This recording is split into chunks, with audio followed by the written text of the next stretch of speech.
Hey everybody, welcome to another entry in the Hyrule Compendium.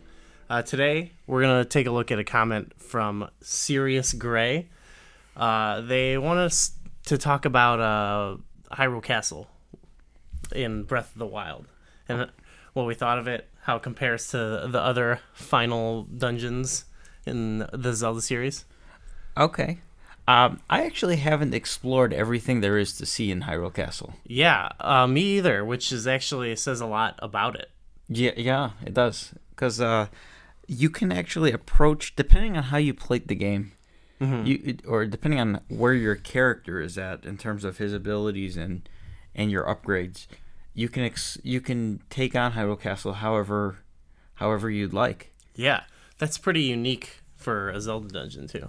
Oh yeah, for sure. Mm-hmm. I mean, you could, if you are super powerful, like you've got like ancient arrows and you've got all sorts of fully upgraded Master Sword and the best armor, you could just enter the front gates of Hyrule Castle and just go up the long path. You'll fight like 20 guardians along the way, which you can kill. I mean, they're not, impossible, but that's clearly not the safest route to go. Mm-hmm.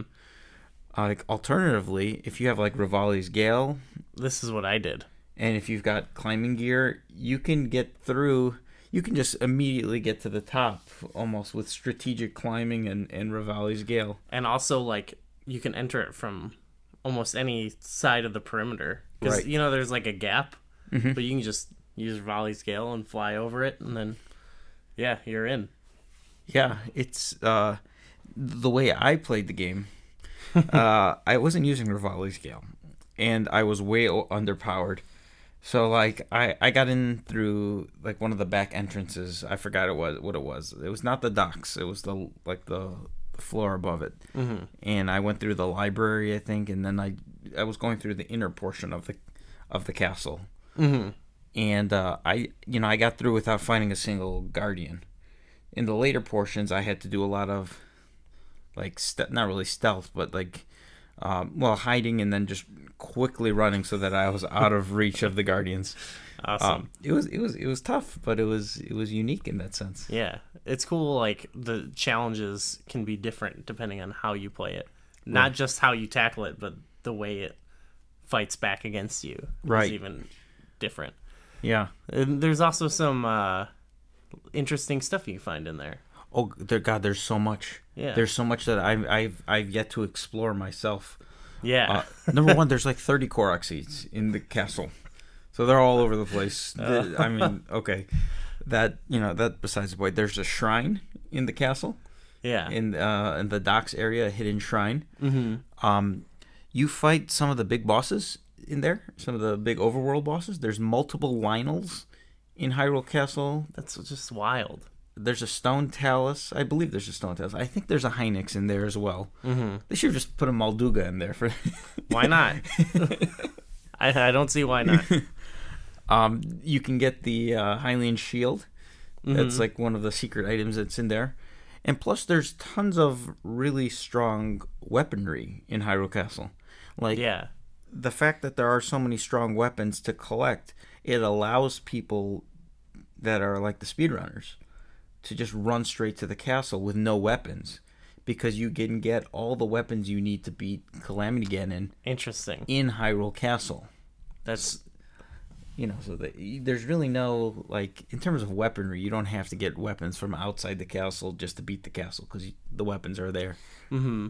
Did we mention there's a memory in there too? Oh yeah, that one, that was annoying. I found that to be annoying. Yeah. Like, More of a con than a. yeah. Let me rant about this one for a moment. Okay. I'm one of those people, like, I knew Hyrule Castle. I knew you can go there right away. That was part of the big ideal of the game. Yeah. But I didn't want to go there until the end of the game. Like, Yeah. this is the end game. So I want to explore the world a little bit, and but then I was doing the memories, and I'm like, this memory's in the castle.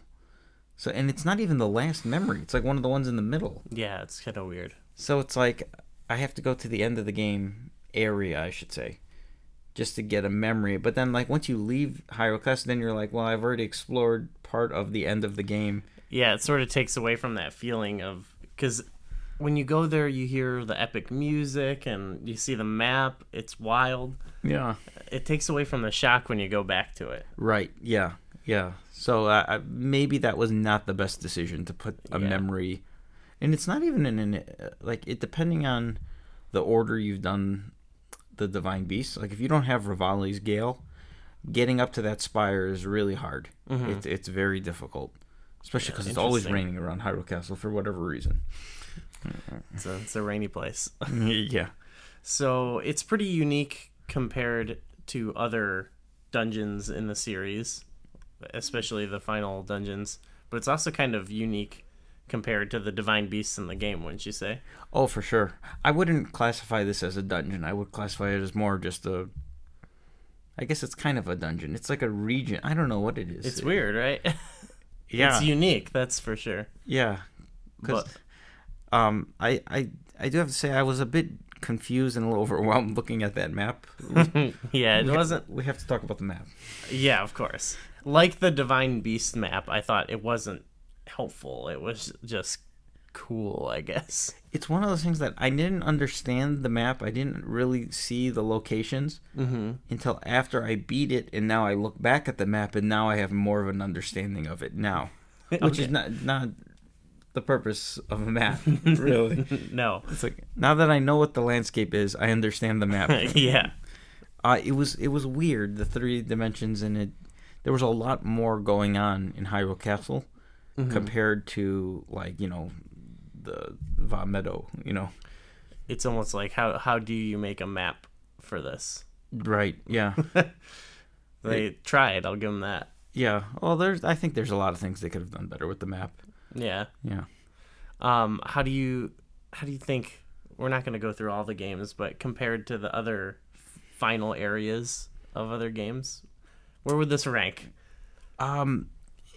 It was good. I wouldn't say it's the best. I don't even know if it's one of the better ones, because I don't know how you compare it to a traditional, like, final dungeon. Okay. So, like, I mean, every Zelda game is kind of different with, their final palace or final dungeon or whatever.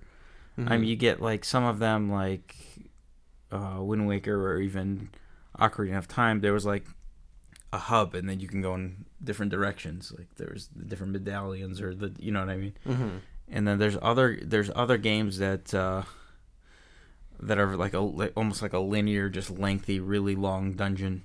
So, I mean, there have been so many different, like, types of endings. I mean, this was more, I don't know, it's hard to make this comparison, but it's sort of like the Great Palace from Adventure of Link. Right. In that it's just so massive, and it's sort of like a greatest hits of all the enemies. Mm-hmm. There's nothing new. I don't know if there's any new enemies, though, in Ganon's, in Hyrule Castle. Yeah, I wouldn't think there is. Yeah. That's usually a tradition, actually, in most Zelda games, where there's usually a new enemy in the final area. That would have been cool. Yeah, at least in the older games, that was definitely a tradition. What was Thunderbird? Is that the... Yeah. That would have been cool. Well, not even... Yeah. Oh, my God. If Thunderbird was... But it's not even just Thunderbird. There was those, like, thinking of the Great Palace in Adventure of Link, there was, like, 6 or 7 enemies that were only in the Great Palace. Some of them were, like, bigger variants of previous enemies. Mm-hmm. But there were some enemies that were complete... There was, like, that fire-breathing, like, eagle-looking man-eagle person. Right. And there's the one who's... Yeah. I don't know their names. I would say it's successful in just feeling huge and epic and kind of intimidating. And of course the music is awesome. Yeah. And it changes a little bit. That was my favorite. Probably that, along with the Rita Village, was probably my favorite theme in the game. And it was, I guess, epic is one of those overused words, but I think it might be appropriate in this sense. It was definitely epic. Yeah. So, overall, thumbs up. Other than that memory and the rain. Okay, yeah, the rain, I'll give you that. Yeah, this was the infamous, it's raining. Oh, it's raining for the next 2 segments, so let me put the controller down and come back in 15 minutes. Make a sandwich. Yeah. Calamity Ganon can wait. Princess Zelda's been there for 100 years, so she can wait another 10 minutes. For sure. Yeah. I do have to say that we touched upon this. It it was a good build up to the final area. It would have been nice to have some sort of confrontation with, like, it felt like it was like this might sound weird, but it was like filled with all these enemies, but it was very unpopulated because none of them were humans. Nobody you can actually interact with.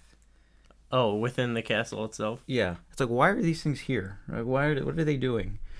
There was no like person controlling them, or this goes back to our conversation of maybe if we had like a late game like cutscene where it gave Ganon or Calamity Ganon a little more character. Maybe if he talked to you and explain, maybe have some Yiga guys in there. Or anything really, just to give it a little more context, Yeah, that goes with kind of the whole game. Yeah, you're right. And the boss was okay. But oh yeah, we didn't even talk about that.